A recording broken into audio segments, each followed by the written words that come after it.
Hello दोस्तों, कैसे आप लोग। हम लोग पढ़ने वाले हैं आज मैथ्स पेडागोजी के बारे में। सीडीपी चल ही रहा है, साथ साथ में मैथ्स को भी हम लोग पढ़ेंगे, ठीक है। तो जैसे सीडीपी में पूछता था 30 नंबर का, उसी प्रकार मैथ्स पेडागोजी में पूछता है 30 नंबर का, ठीक है। और मैथ्स पेडागोजी को पेडागोगी भी बहुत सारे लोग पढ़ते हैं, ठीक है। तो इसको जो पढ़ना है पढ़िए, पेडागोजी या पेडागोगी, कोई दिक्कत नहीं। अब इसमें 30 नंबर में भी दो तरीका से पूछता है। 15 मार्क्स पूछता है आपको पेडागोजी से, और 15 मार्क्स पूछेगा आपको जनरल बुक से, ठीक है। तो अभी हम लोग पेडागोजी को छोड़ने वाले हैं। पेडागोजी मतलब क्या, हम कैसे पढ़ाएंगे मैथ्स बच्चों को, उसके बारे में पढ़ना है। और ये 15 नंबर आपको बुक से पूछेगा, कोई दिक्कत नहीं। तो अभी बुक के बारे में पढ़ेंगे, जिसमें हमारा पहला टॉपिक आता है नंबर्स, संख्याएं के बारे में, ठीक है। तो इसी के बारे में आज हम लोग पढ़ेंगे और इसके क्लासिफिकेशन के बारे में पढ़ेंगे। बहुत ही अच्छे तरीके से पढ़ेंगे, सिर्फ आप यहाँ पे ध्यान से देखिए, ठीक है। तो नंबर्स क्या होता है, नंबर्स क्या होता है, तो ए डिजिट और ग्रुप ऑफ डिजिट, इसको क्या बोलते हैं, नंबर्स बोलते हैं। मतलब एक अंक या अंकों के समूह को क्या बोलते हैं हम लोग, संख्या बोलते हैं। कोई दिक्कत नहीं है। अब देखिए, इसी को हम लिख लेते हैं ताकि ठीक रहेगा। एक अंक या अंकों के समूह को क्या बोलते हैं, संख्या बोलते हैं। कोई दिक्कत नहीं। अब देखिए, ये जो संख्या होती है ये मात्र 10 डिजिट से मिलकर बने होते हैं। दुनिया में जितना भी संख्या होती है वह मात्र कितने डिजिट से मिलकर बना होता है, 10 डिजिट। अब पूछेंगे आपको कौन कौन से 10 अंक ऐसे हैं जिससे पूरे दुनिया में संख्याएं का निर्माण होती है। इतना जो बड़ा दुनिया है, इसमें जितना संख्या ले लीजिए, ये मात्र 10 अंक से मिलकर बने होते हैं। ये 10 अंक कौन कौन है, ये जो 10 अंक है ये कौन कौन है, तो 0 1 2 3 4 5 6 7 8 9, यही 10 ऐसे अंक है जिससे दुनिया में, पूरे दुनिया में संख्याएं, चाहे वो जितना बड़ा हो या छोटा हो, सारे बनते हैं। कोई दिक्कत नहीं। अब देखिए, अब पढ़ेंगे हम लोग क्लासिफिकेशन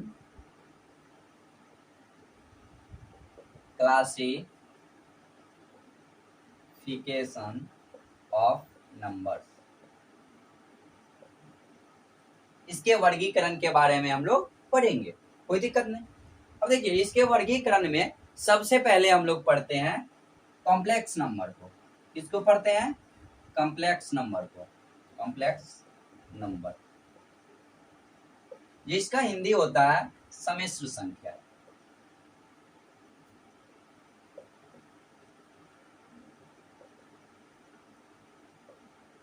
ठीक है, संख्या।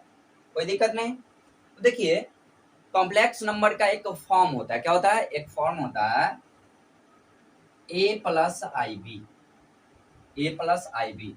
अगर मान लीजिए कॉम्प्लेक्स नंबर को आप z मान लेते हैं, तो क्या होता है, z बराबर a प्लस आई बी। ये फॉर्म होता है इसका। कोई दिक्कत नहीं, इसको आप ऐसे इधर भी लिख सकते हैं, ठीक है, कोई दिक्कत नहीं।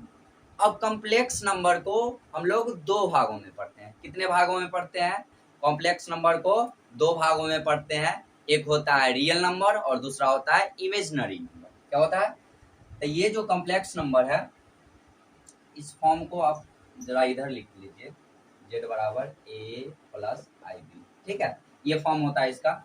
अब कॉम्प्लेक्स नंबर को दो भागों में हम लोग पढ़ते हैं।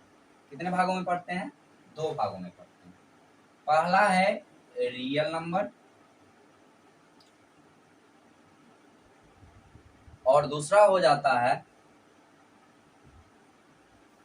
Imaginary number. क्या होता है, इमेजिनरी नंबर। कोई दिक्कत नहीं। अब रियल नंबर के बारे में आप लोग जानते हैं कि रियल नंबर का हिंदी क्या होता है, वास्तविक संख्या। क्या होती है, वास्तविक संख्याएं होती है। कोई दिक्कत नहीं।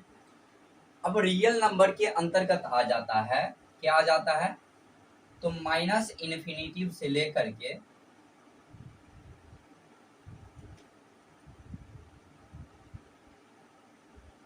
प्लस इन्फिनिटी तक, इसके अंतर्गत जो भी चीज आते हैं, क्या आते हैं, जो भी चीज आते हैं उसको क्या बोलते हैं, रियल नंबर बोलते हैं। कोई दिक्कत नहीं। और इमेजिनरी नंबर के बारे में जस्ट अभी पढ़ेंगे। अब देखिए ये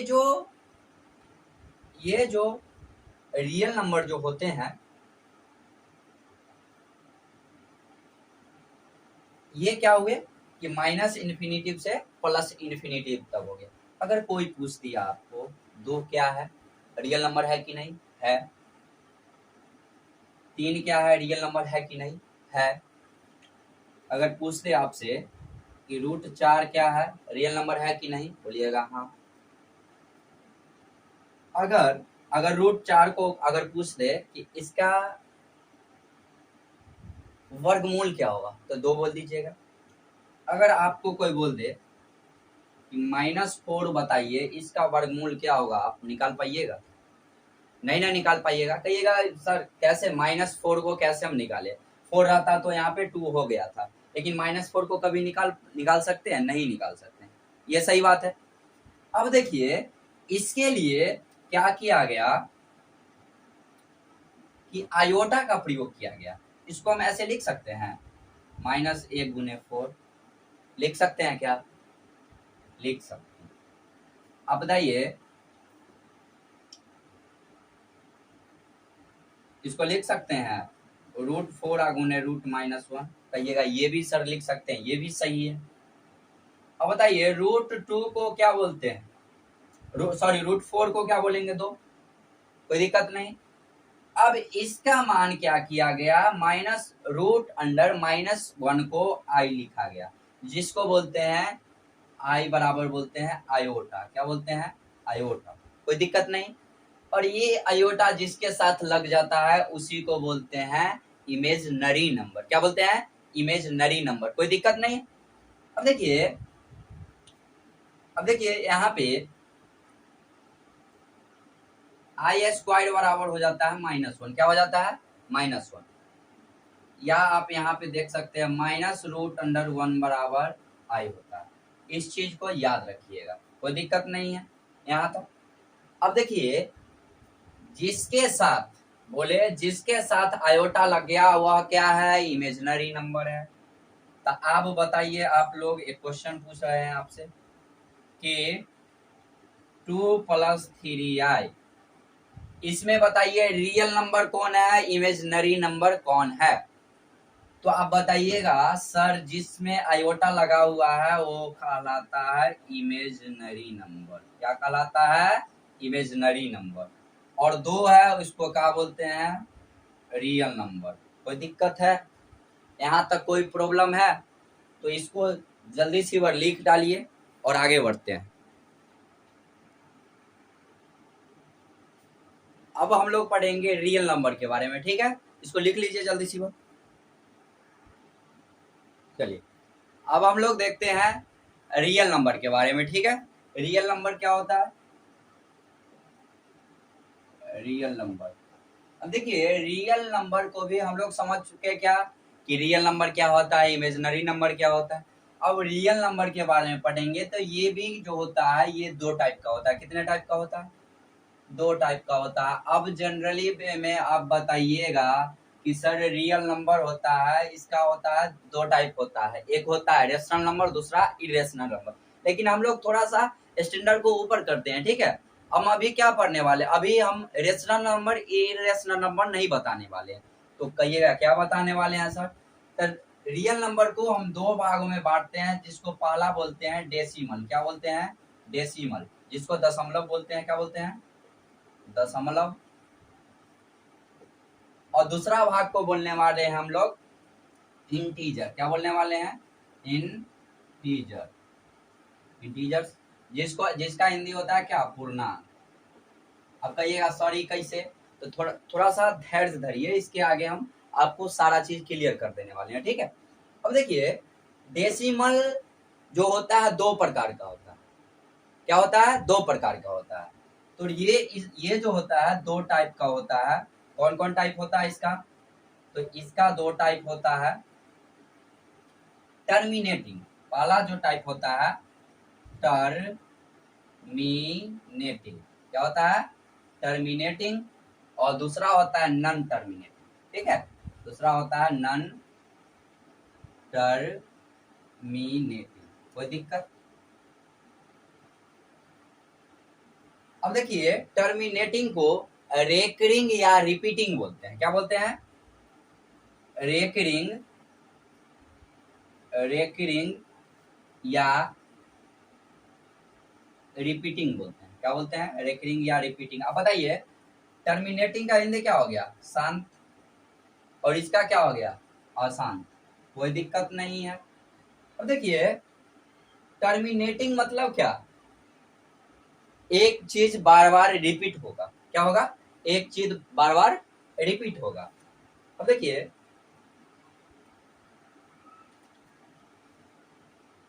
इसमें क्या आ जाएगा? देखिए 0.333 ये क्या हो रहा है? ये रेकरिंग है। क्या है? रेकरिंग। इसको कैसे लिख सकते हैं हम लोग? 0.3 बार, जिसको रेकरिंग आप लोग बोलते हैं। कोई दिक्कत नहीं। या इसको बोल सकते हैं 0.15। ये क्या है? तो टर्मिनेटिंग शांत है। ये बात समझ में आ रहा है आप लोग को? ये बात पहले से जानते हैं आप लोग। अब देखिए ये जो है टर्मिनेटिंग शांत या रेकरिंग रिपीटिंग बोलते हैं। रिपीटिंग इसी को बोलते हैं हम लोग रेशनल नंबर। क्या बोलते हैं? Rational number. कोई दिक्कत? अब देखिए ये जो नॉन टर्मिनेटिंग है ये भी दो टाइप का होता है। कितने टाइप का होता है? दो टाइप का होता है। एक होता है रिपीटिंग या रेकरिंग, और दूसरा टाइप होता है नॉन रिपीटिंग। नॉन रिपीटिंग और नॉन रेकरिंग। कोई दिक्कत? अब देखिए कहिएगा सर इसमें क्या आ जाएगा? तो इसमें भी जो इस रेकरिंग में आया, रिपीटिंग में आया, रिपीटिंग इसमें रिपीटिंग वाला सिर्फ आना चाहिए। तो 0. मान लीजिए कि 5 डॉट डॉट ये रिपीटिंग है। अब नॉन रिपीटिंग मतलब वो कभी भी रिपीट नहीं होने वाला है। जैसे देख लीजिए 1.1 2 3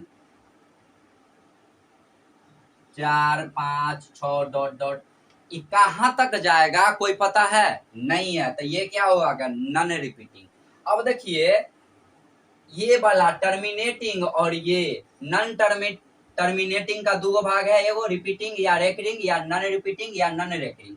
ये दोनों को बोलते हैं रेशनल नंबर। क्या बोलते हैं? रेशनल नंबर मतलब परमेय संख्या। और ई में जो आ गया नॉन रिपीटिंग मतलब नॉन टर्मिनेटिंग का दो भाग, रिपीटिंग या रेकरिंग या नॉन रिपीटिंग या नॉन रेकरिंग। अभी नॉन रेकरिंग वाला जो भाग आया इसी को बोलते हैं इरेशनल नंबर। क्या बोलते हैं? Irrational number. कोई दिक्कत? अपरमेय संख्या। तो अभी बस इतना ही रहने देते हैं, फिर हम लोग आगे चर्चा करेंगे क्या चीज के बारे में? तो इंटीजर के बारे में बाद में पढ़ेंगे। और जो भी क्वेश्चन आपको सीटेट में पूछेगा इसी से रिलेटेड पूछेगा। कोई दिक्कत नहीं। तो चलिए अभी के लिए